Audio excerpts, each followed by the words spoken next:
Family, we're apparently having some technical difficulties. Brother, can you hear me there? Yes, barely, Okay. but I hear you. It's a buzz on the phone. It's a buzz. All right, let's do this. Let me call you right I can back. hear you. Okay, can you hear me now? Yeah. Okay, that's good. That's good. Let me just thank you and welcome you and say peace to you and thank you for joining me this afternoon on the State of the City. So I want to thank you for taking time out of your busy schedule and joining us, brother. Oh, give thanks. No problem. Yes, sir. Of course, wanted to talk about and go ahead and put out your contact information and then talk about, of course, your new book that's out right now entitled Analytic or Analyze. No, it's analytics. Analytics. So make sure we get into that. 20 years of conversation and interviews with public enemies, of course, the Minister of Information. So let's go ahead and put that information out there and talk about what the book is about and how brothers and sisters can either go online or reach you in order to obtain a copy of this book. Well, I think each and every time that I do an interview or give a lecture or talk, I think it's appropriate to, definitely thank brothers like yourself that are definitely on the front lines and continuing this struggle and fight for liberation for our people. Even though our people may not even feel and think that they need someone to fight for their liberation, because maybe they think they're already liberated. Yes, sir.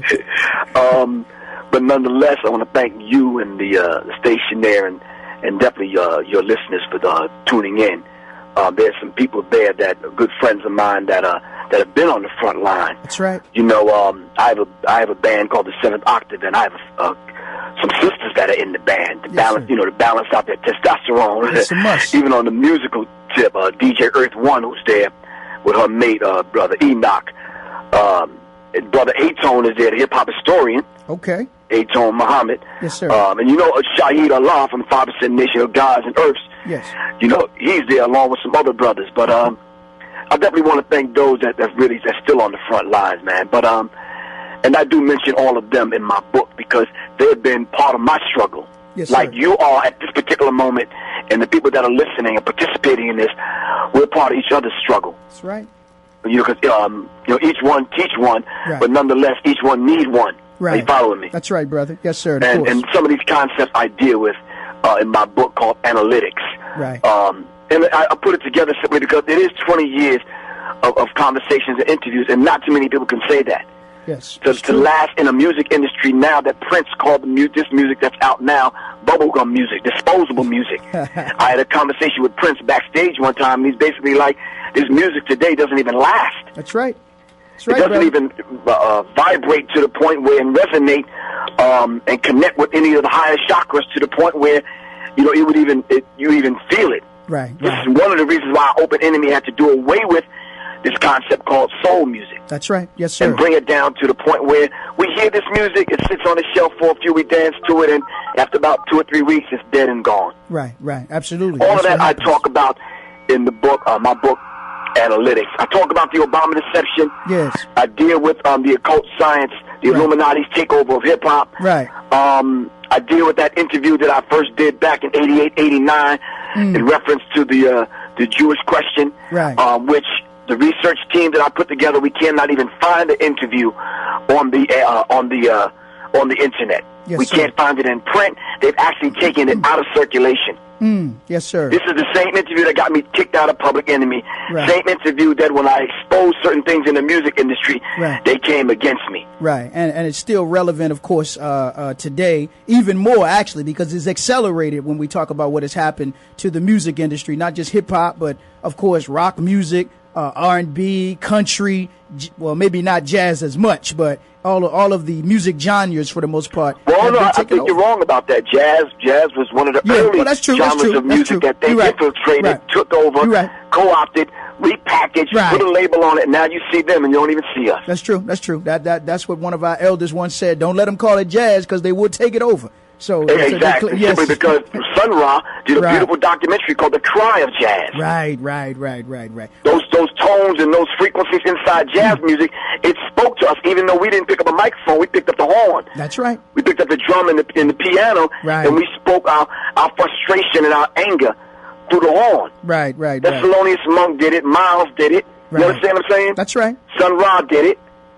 Yes, sir. We can name some of the greats that have done it. That's right. That's right. So, family, if you're just joining us, we're having a conversation with Professor Griff. Well, let's get into talking about Public Enemy before we get deep into some of this other material that I want to talk about, because Slave Z was just in town the other night. So, I got to talk about that, as well as this new the Michael Jackson exploitative movie that just came out after they sacrificed Michael Jackson on June the 25th. Right. So I want to get into that. But let's talk about, of course, just Public Enemy and some of the influences in your founding and starting Public Enemy, and how the Nation of Islam, the Panther Party, maybe some of your college professors and others and other artists that came before you influenced you and Public Enemy as well.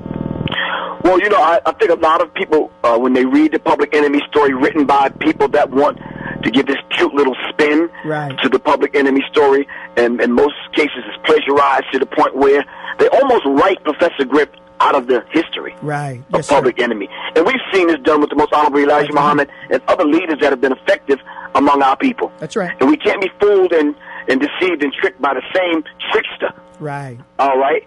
So we have to understand that. So the early days of Public Enemy, and Chuck D will attest to this, myself, Hank Shockley, Keith Shockley, we had a group called Spectrum City. Now, mind you, Chuck was nowhere in the picture at the time.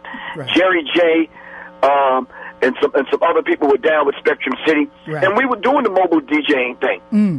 And we embraced hip-hop when that vibration, that ripple effect hit Long Island. Right. So I was already on the scene.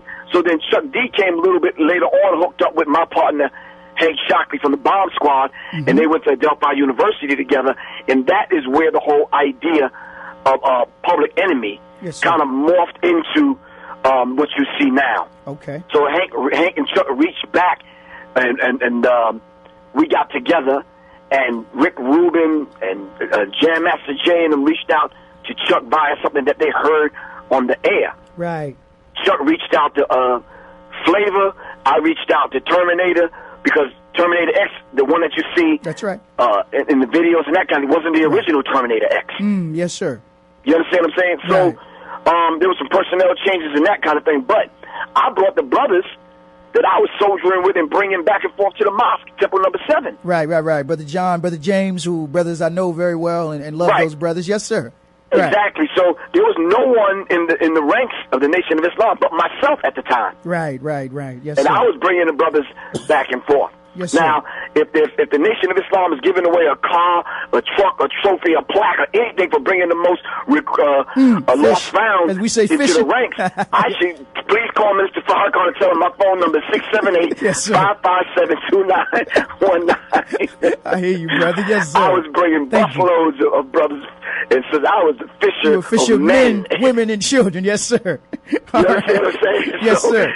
Yeah, but any FOI would do that. That's right. I'm not patting myself on the back for that. Thank you. Yes, sir. We don't need to take credit for that. No, that's But it is what it is, and that's the history, bro. Yes, sir. So let's talk about some of the other groups, I guess, that influence you, and organizations and artists that may have influenced you in terms of just to grow to where you've grown to. Well, I can honestly say right now, I do have to give the credit to my brother Anwar. Yes, sir. He was an assistant minister in Rochester during First Resurrection.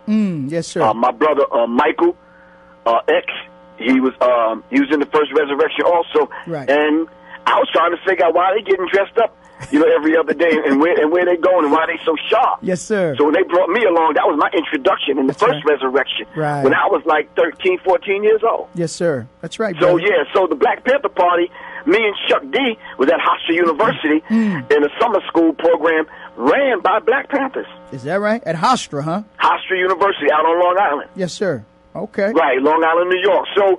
So in getting drumming classes and learning Kiswahili and putting on the dashiki and the boobas and all this other African dress and traditional garb and learning about the continent. Right. It was a beautiful thing. Yes, sir. That's right. So all I did was carry that on to the music thing with Public Enemy. Right. That's it. And some of the same people that that I worked with on Long Island during the Unity Force days where we secured the parties, those are the same brothers that roll with me during the Public Enemy thing. And it's only right. Right. That's right. Yes, sir. And then let's talk about, I guess,